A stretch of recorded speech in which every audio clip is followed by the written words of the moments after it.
నెరవేర్చుకోండి. మొదటి కన్సల్టేషన్, మొదటి స్కానింగ్ ఉచితం. వివరాల కొరకు హెగ్డే ఫెర్టిలిటీని సంప్రదించండి. నమస్కారం అనిల్ సింగ్ గారు. నమస్తే శిరీష.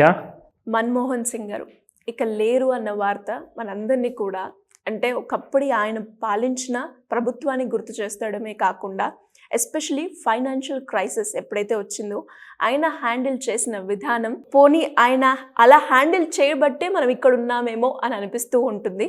ఎస్పెషలీ ఆర్థిక వ్యవస్థకు ఆయన ఏ రకంగా ఆయన ఇంపాక్ట్ని క్రియేట్ చేశారు అంటే ఏం చెప్తారు sir? First of all great architect of modern reforms in India వారి ఎక్స్పైర్ అయిపోయారని చెప్పే విషయం తెలిసిన తర్వాత కంప్లీట్గా షాక్లో ఉంది దేశం కాదు ప్రపంచం మొత్తం. ఎందుకో చెప్తా. జస్ట్ ఆయన ప్రైమ్ మినిస్టర్ గారు ఉన్నందుకు కాదు, not just because is a prime minister. ఆయన ఆర్థిక మాన్యంలో ఉన్న మన భారతదేశంలో 1991 గురించి నేను మాట్లాడుకుంటాను. బట్ దానికంటే ముందు ఒక చిన్న బ్రీఫ్ ఇస్తాను. అసలు మన్మోహన్ సింగ్ గారు వారి బ్యాక్గ్రౌండ్ ఏంటి, వారి పుట్టిన తేదీ ఏంటి? 26th September 1932. ఆయన గారు passed away on the 26th of December 2024. So 92 years aged, ఒక గ్రేటెస్ట్ లీడర్, జస్ట్ ఒక లీడరే కాదు, ఒక గ్రేట్ రిఫార్మిస్ట్ అంటే ఇండియా ఆల్మోస్ట్ మునగబోయే పరిస్థితుల్లో ఉన్నప్పుడు ఆయన ఇండియాని అలాంటి క్రైసిస్లో నుంచి బయటికి తీశారు అంటే చిన్న విషయం కానే కాదు.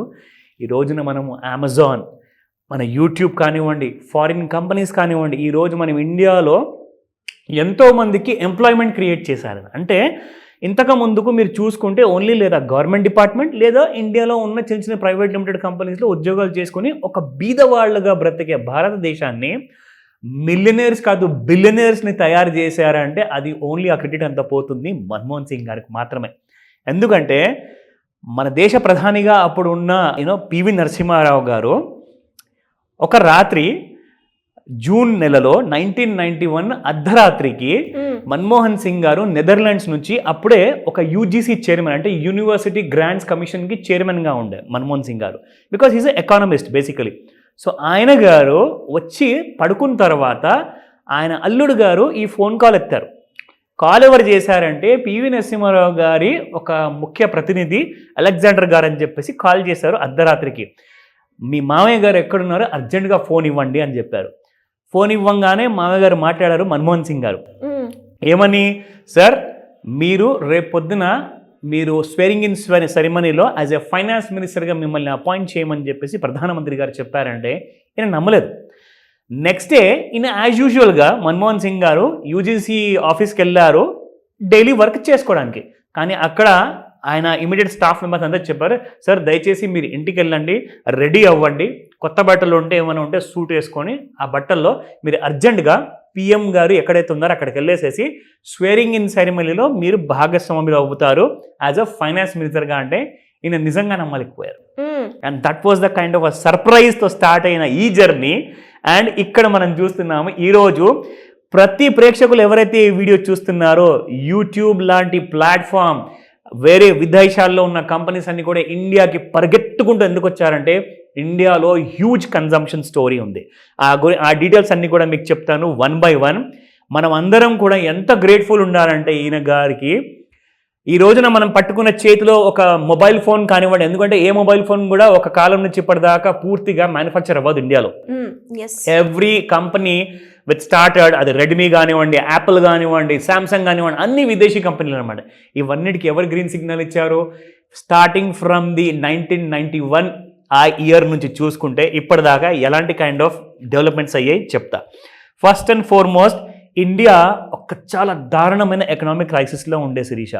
అండ్ ఇక్కడ ముఖ్యమైన విషయం ఏంటంటే ఒక సిచ్యువేషన్ ఎంత వరస్ట్గా తయారైందంటే నిజంగా ఒకరినొకరు పొడుచుకొని లేదంటే ఒకరినొకరు ఇంట్లో దోచుకొని తినాల్సిన పరిస్థితి లాంటిది ఉండే. ఎందుకో చెప్తా. గల్ఫ్ వార్ అన్నది మన అందరికీ తెలుసు. ఇరాక్ పైన దాడి చేయడానికి అమెరికా దాదాపు 42 దేశాలని ఎమ్మడి తీసుకెళ్ళిపోయింది ఇరాక్ని మొత్తం ధ్వంసం చేద్దామని చెప్పేసి. ఎందుకంటే అక్కడ ఉన్న క్రూడ్ బావిలు ఏవైతే ఉంటాయో, క్రూడ్ ఆయిల్ బయటికి తీయాల్సింది, ఆ బావిలను అన్నింటినీ కూడా వాళ్ళు టార్గెట్ చేశారు, ఆ దేశాన్ని సర్వనాశనం చేద్దామని చెప్పేసి. ఇక్కడ నుంచి ఇండియాకి మొదలైంది ఒక పెద్ద ప్రాబ్లం. పెద్ద ప్రాబ్లం ఏంటంటే ఇండియా అన్నిటికంటే ఎక్కువగా ఇంపోర్ట్ చేసేది క్రూడ్ ఆయిల్ అనమాట. ఎందుకంటే మన దగ్గర నడవాల్సిన లారీస్ కానివ్వండి, కార్స్ కానివ్వండి, బైక్స్ కానివ్వండి, పెట్రోల్ డీజిల్ లేకపోతే భారతదేశం మొత్తానికి ఆగిపోయేది అనమాట. సో దానివల్ల ఏం జరిగిందంటే గల్ఫ్ వార్ స్టార్ట్ అవ్వగానే క్రూడ్ ప్రైసెస్ ఆకాశాన్ని ఉంటాయన్నమాట. ఆ టైంలో మన దగ్గర ఉన్న కొన్ని డాలర్స్ కూడా అది కూడా స్పెండ్ చేసి మనం ఇంపోర్ట్ చేసుకోవాల్సిన పరిస్థితి మనకి ఏర్పడింది కాబట్టి ఎక్కువ రేట్ ఇచ్చేసి ఆ టైంలో మనకు ట్విన్ డెఫిసిట్ అన్న ఒక సిచ్యువేషన్ వచ్చింది. ట్విన్ డెఫిసిట్ అంటే ఏంటి దాని అర్థం చెప్తా.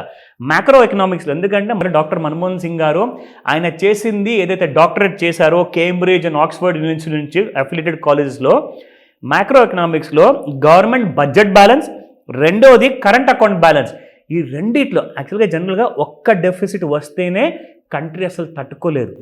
అలాంటిది ట్విన్ డెఫిసిట్ వచ్చింది భారతదేశానికి. సో ఈయన ఏం చేశారో చెప్తా. Sure sir. ఏమైందంటే వచ్చే ట్యాక్స్ డబ్బులే ప్రభుత్వానికి చాలా తక్కువ ఉండే.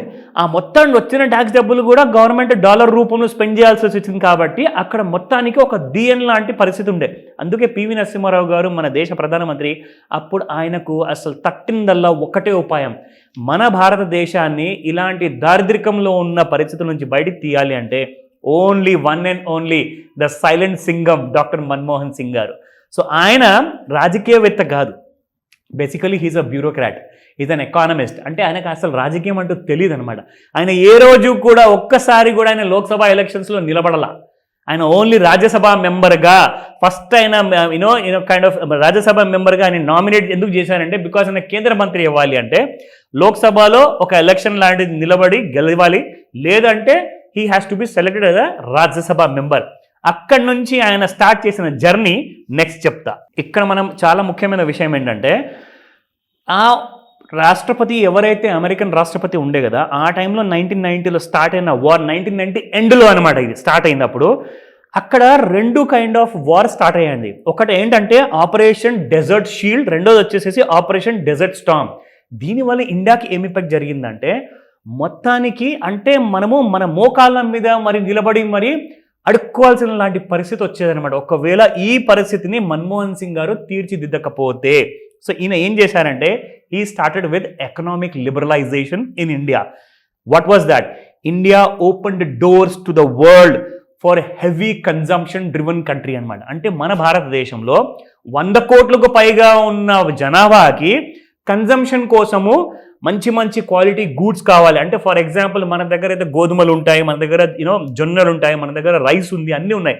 కానీ ఎవరైతే కొంత డబ్బు సంపాదిస్తున్నారో వాళ్ళకి కూడా ఒక సర్ప్లస్ అమౌంట్ ఉండేది కాబట్టి వాళ్ళు నాకు ఒక సోనీ టీవీ కావాలి, మంచి మంచి ప్రోడక్ట్స్ కావాలి, దీంతోపాటు నా కన్జంప్షన్ ఇంకా పెరుగుతుంది, నేను కారు కొంటాను, విదేశాల్లోకి వెళ్తాను అంటే ఇవన్నీ ఎక్కడి నుంచి వస్తాయండి?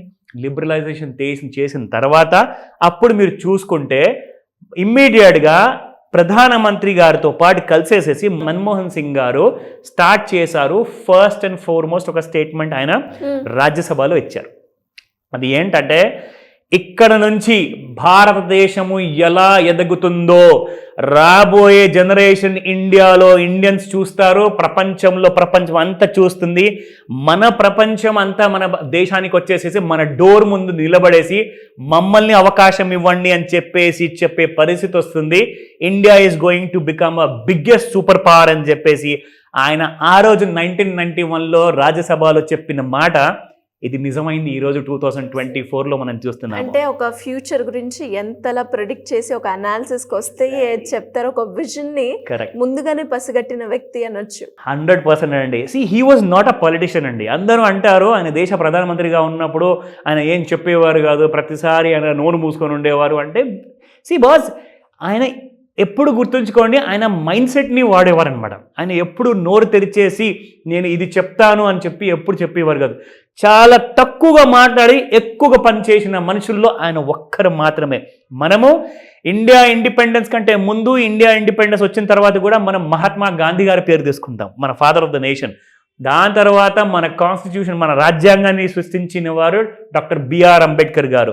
ద మోస్ట్ రెస్పెక్ట్ఫుల్ పర్సనాలిటీస్తో సహా ఈరోజు మనం ఇంకొక పేరు మనం తీసుకోవాలి, the greatest architect of India of modern reforms in India అంటే అది డాక్టర్ మన్మోహన్ సింగ్ గారే, ఇంకెవరు లేరు. Great sir. అండ్ ఒక మనిషి గురించి అంటే మైండ్ సెట్ అన్నారు, అంటే ఒక ఫ్యూచర్ని ముందుగానే ఆలోచించి అప్పుడు డిసిషన్ తీసుకున్నారు అంటే అండ్ మైండ్ సెట్ కావచ్చు, అని ఆలోచించే విధానం కావచ్చు, ప్రతి ఒక్కరికి కూడా ఎస్పెషల్లీ స్టూడెంట్స్కి అండ్ అలాగే ఫైనాన్స్ రిలేటెడ్గా ఎవరైతే తీసుకుంటారో, దాన్ని డీల్ చేయాలి అనుకుంటారో వాళ్ళందరికీ కూడా ఈయన ఒక బెస్ట్ ఇన్స్పిరేషన్ అండ్ ఎగ్జాంపుల్ అని చెప్పొచ్చు. Very true. Thank you sir, thank you so much. Welcome Sirisha.